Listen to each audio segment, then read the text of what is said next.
Bonjour, bonsoir, ça n'est pas RE écouter la bino. Avant que bande émission la biso, topesaka merci na notre Père parce qu'il est bon kolala kola mukeza kaka ngolu. Émission ni tomemeli bino na mukolo ya lelo, tomemeli bino émission susu ya kitoko. Oui, ezakaka avant goût, ba vrai ba abonné nanga, j'espère que vous allez bien.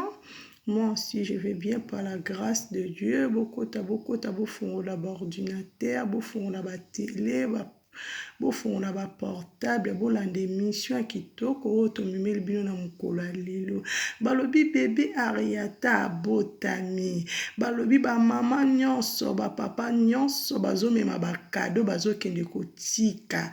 Balobi cadeau ezakaka même mbongo eza cadeau. Fo bomona tala kaka mwana Karine Mokonzi la baronne.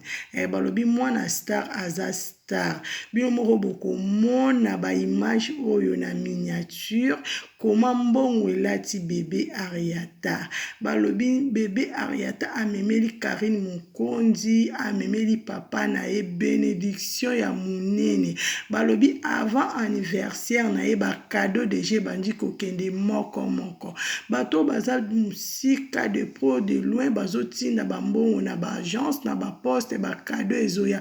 Balobi bébé moko amemi bénédiction munene na famille ya Karine Mokonzi. En plus amemi bénédiction ya munene pa papa na ye na mama na ye. En tout cas bébé moko ya bénédiction biso toza wana pona kosepela. Balobi tosepela kana ba o bazo sepela, tolela kana ba o bazo lela.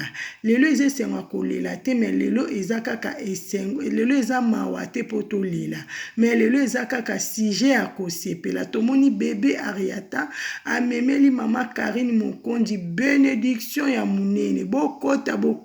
Balobi avant anniversaire na ya, oyo eza kaka ba annonce quoi. Tozo flasher nde tomisano sala musala na biso. Bokota na chaîne ya Yannick TV, bokozwa ba information ya kitoko. Bozala toujours branché en ligne pour recevoir encore ya plus ya koleka.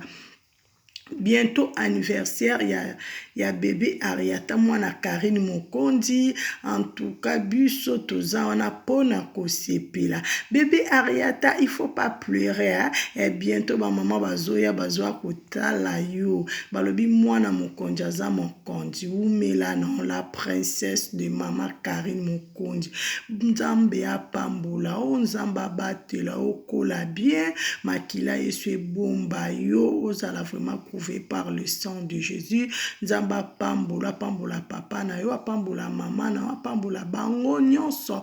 Bozala ndako béni, bozala famille béni, bokende vraiment liboso, bozala toujours uni po bébé ana akola toujours kitoko na kitoko. Émission toyela kibino kaka ba vrai ba abonné na nga yango wana, bo commenter, bo partager, bo aimer, bo tia ba cœur quoi, bo partager partout et que ça là vraiment bien makasi.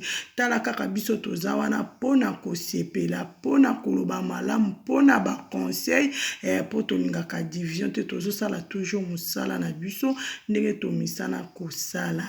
Que Dieu vous bénisse. À la prochaine. Bye.